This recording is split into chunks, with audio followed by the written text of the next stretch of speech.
My reflection this very moment is coupled with my learnings in this study and out from the result of my engagement in actually doing my research.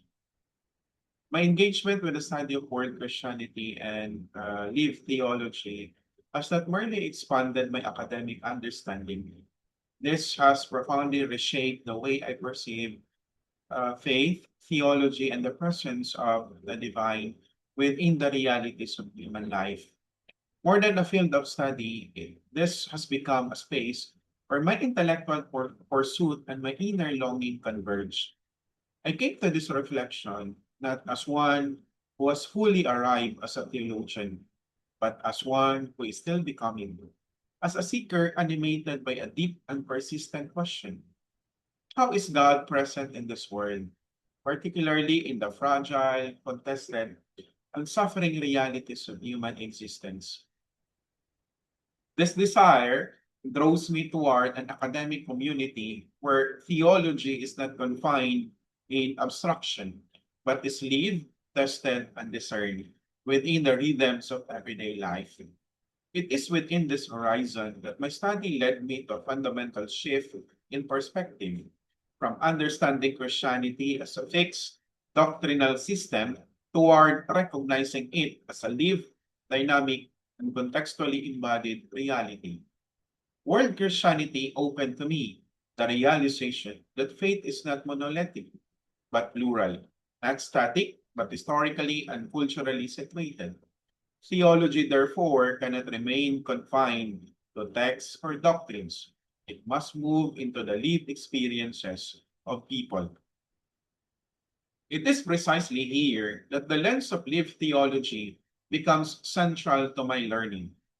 In my research in doing this study, particularly in my conceptual framework, I encountered a defining claim that has since shaped my entire theological orientation. It says, theology is not only articulated in text or formal doctrine, but is generated and sustained through lived practice. This insight reframes theology itself. No longer is it merely something thought or written.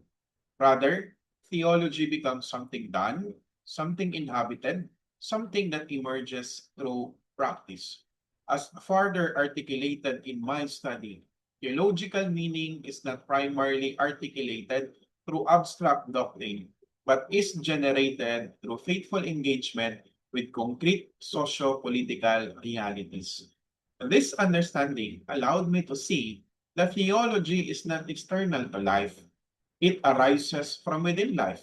It is born in encounter, shaped in response, and clarified through sustained engagement with the world. In this sense, lived theology becomes an epistemic lane. Faith-based advocacy is not merely motivated by theology, but is itself a form of theological reasoning, articulated and articulation, generated through embodied practice. So through this framework, I came to define lived theology in multiple and interconnected ways. It is a practice-based form of faith where theological understanding is enacted before it is articulated. It is faith emerging from encounter, especially when one is confronted with suffering, injustice, and moral disruption. It is vocational fidelity, where one's calling becomes the site of theological expression. It is ritualized ethical resistance, where prayer, liturgy, and the embodied practices becomes modes of action. And ultimately, it is faithful endurance, where theology is sustained not by success, but by fidelity in the absence of guarantees. At its core, lived theology reveals that faith becomes intelligible not in abstraction, but in life. This realization was deepened through my phenomenological method. By employing the hermeneutic and practice-oriented phenomenology, I sought to understand not simply what religious actors believe, but how they live, interpret, and embody their faith. Phenomenology allowed me to attend carefully to the lived experience as already meaningful. It enabled me to see that the experience is not raw or neutral, but is always shaped by context, memory, vocation, and interpretation.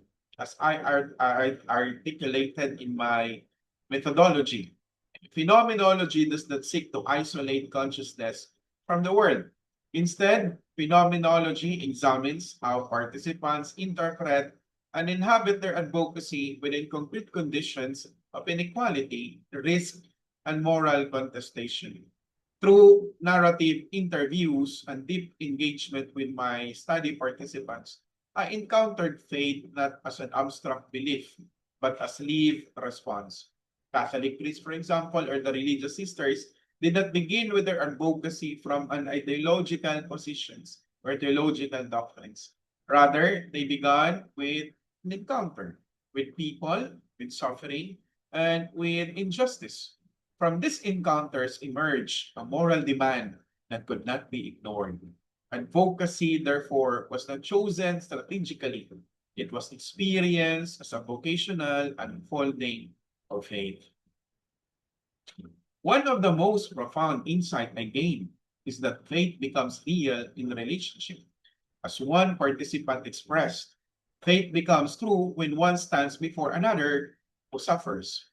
This confirms that theology is not first conceptual, it is relational and ethical. Participants consistently showed that advocacy is not an extra to religious life. It is, as one priest stated, and I quote this one in Filipino, hindi siya extra work, bahagi siya ng pagiging pare. Translation, this is not an extra work. This is part of being a priest. Advocacy is not separate. It is integral.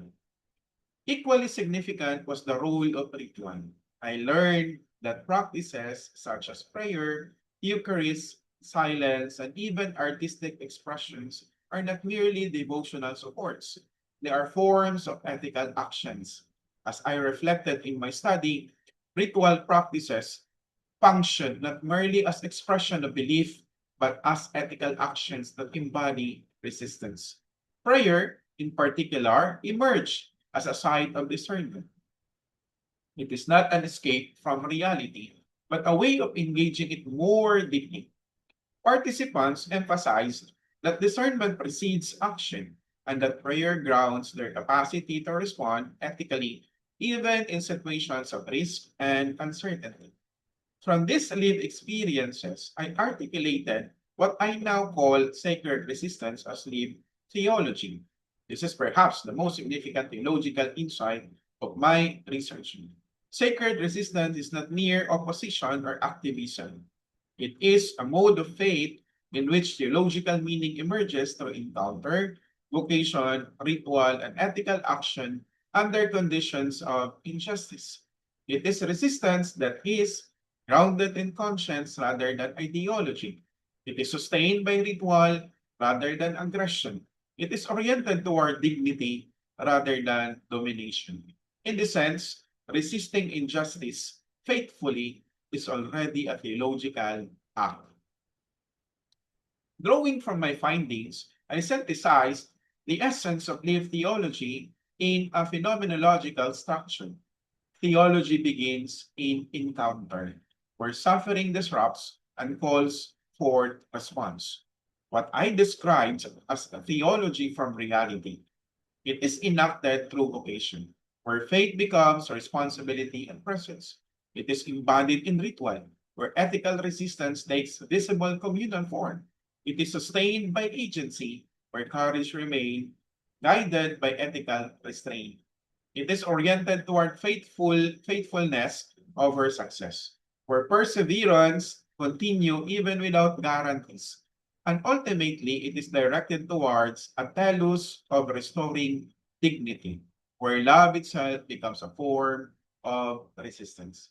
In my final synthesis, I came to understand lived theology not as a system of ideas, but as a mode of being. As I wrote in my conclusion, lived theology is practice-based mode of faith, shaped by context, sustained through ritual and prayer, and oriented toward ethical fidelity rather than institutional power or measurable efficiency. This realization is both humbling and transformative for me. It reminds me that theology is not first about mastery, but about attentiveness. Not about certainty, but about faithful seeking. I recognize that I am still far from being a theologian in the formal sense. Yet, in engaging with these realities, in listening, observing, and interpreting, I experience something profoundly personal. There is a quiet fulfillment, a sense that in seeking to understand how faith is lived in the world, I am also encountering God.